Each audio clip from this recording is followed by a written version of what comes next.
Yeah, just before I start, I probably just want to say a couple of words about Richie as well. He's probably too humble for his own good, but he's been a superstar of this footy club for, as he said, 15 years, and superstar on the field, but off the field as well. He's an absolute legend. He's sort of the glue of our playing group, and you probably don't get a massive glimpse of it. So I'm a bit cold, that's why I'm shaking. I'm not actually that nervous, but superstar behind closed doors. He really does hold the playing group together.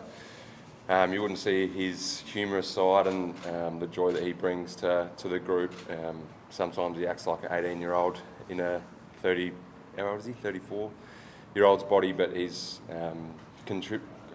contribution to this club has been first class, and just wanted to mention that before we start talking about the footy club and what's ahead for us and myself. But yeah, I just want to pay tribute to Richie and all that he's done for this footy club. It's been an amazing career, and I'm really proud to call him a friend and someone that I'll be mates with for life now. So weird not running out alongside him. Yeah, it will. I've obviously shared a locker with him for 5 years as well. So yeah, it will be different next year.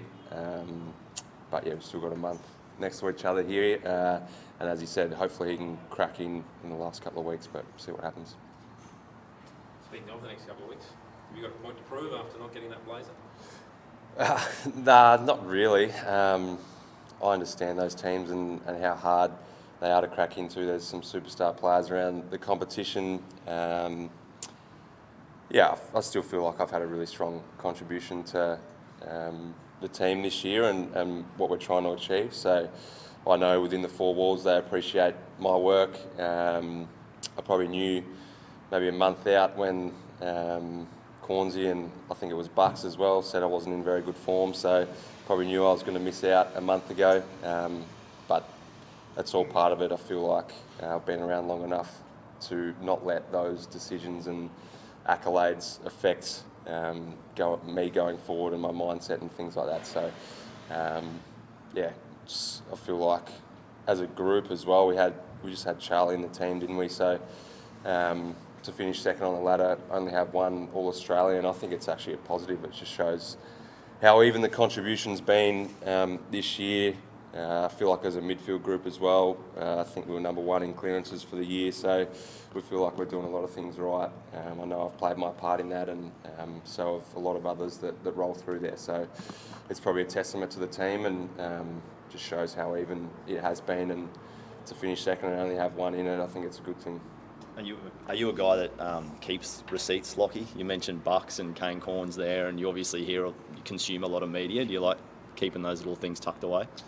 It depends what it is. I think when you get to my age and my experience, you probably take little pieces of different things. It's not necessarily media driven, but to find motivation and keep you going and things like that. I know I've done it in the past where you pick up on a thing and you might be grinding in a 2-hour session in pre-season. It just triggers you to keep going and things like that. But keep receipts sometimes.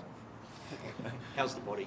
Did you feel like you needed the pre-finals bye to that kind of freshen you up? Yeah, I think it's probably helped me this year, to be honest. I think in the past I haven't been a massive fan of it. I'd rather roll in and keep momentum going, but it's been good for my body to have a week off, as I'm sure a lot of other guys are happy to have a break and attack the final series with some vigour. So yeah, I feel fresh, ready to go. The last couple of weeks I've been able to get a lot more training in, so I'm really confident in my body and where I'm at. The coach sort of hinted that you might have been carrying an injury a few weeks ago and that he offered to give you a week off. Can you tell us how your body's been and whether there's been a problem sort of late in the season? I've played every game, so I feel like in my position and probably my stature, I do get a few bumps and bruises, maybe more so than some of the bigger guys that can handle it a bit better. But yeah, I've been sore at times, and I'm sure there's a lot of guys that have been as well, but it's probably been lingering for a while, and yeah, I feel like the last couple of weeks. So I've been able to work out a good program for me that's allowed my body to perform. So yeah, I'm really confident. There are some real questions over this side the last few years and the ability to stand up when it really matters in finals, given the finals record. How do you overcome that this year? Win.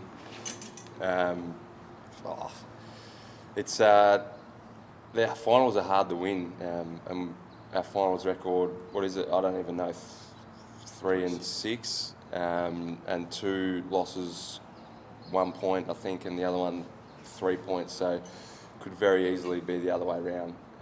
We're confident in our football, and I feel like this year more than ever we're playing good football against good teams. So we're confident that if we bring our best, it stacks up. So that's all that matters. If you spend time in the past at this time of year, you're going nowhere. So we're looking forward, we're excited for this final series. I think more than ever, the belief and everything is strong in this group, and there's 8 really good teams still in it, but we know that we're one of them. Is the roadmap a little bit easier? You know, a win this week, you get a home prelim.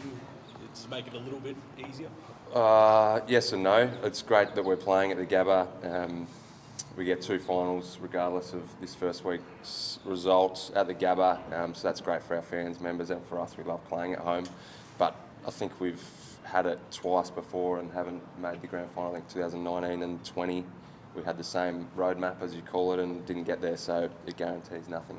Lockie, this year your defence has obviously helped you win more games than previously. Like leading into that Richmond final, it was almost assumed it was going to be a shootout, whereas now I feel like you've been able to restrict offences again and again. Is that how much confidence does that give you that you don't have to win by just shooting the lights out on the weekend? Yeah, it was probably reflective of our year a little bit last year. We were a little bit up and down, especially in the back half of that year. So sometimes we were really good defensively, other times we were poor. This year I feel like we've been more stable. Our game plan is sort of built on contest and defence, and that should hold us in good stead for finals, yeah. Going back to the Q clash and the attention that Gold Coast paid to you and took Miller, generally the teams up the top maybe don't tag as much, but if a Willem Drew or someone like that comes to you and tags, what are your reflections on that game and how you might be able to better handle it? It's interesting. Have you seen our games the last couple of weeks? Yeah. Played? Do you reckon I got any attention? Well, in of course, those yeah, games? every week, yeah. I just feel, I mean, was there any kind of reflections then on?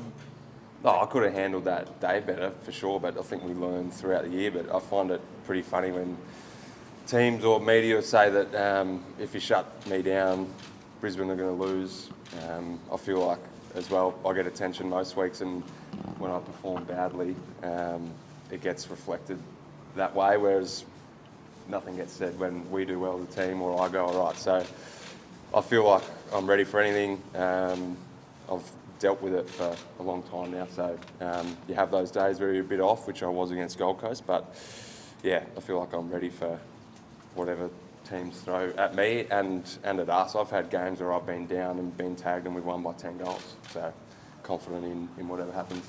Is there anything lingering in the mind, even though it's 5 or 6 months ago now, about that round 1 performance against Port and what, I guess, weapons and what troubles they can present on the weekend? Yeah, we've got to be wary of them. They're potent. They're a great team. We've certainly learnt and changed a fair bit from then. Probably more our mindset. We didn't roll into that game very well, prepared mentally for what they were going to bring, and clearly we didn't know at that stage, but they're a great side. So they've got a lot of weapons. We can take a little bit away from that game, but we also know they've probably changed a bit as well, and so have we. So we probably look more at recent performances from us and from them ahead of this week's game. But yeah, what I can learn, take away from that game is how great they can be.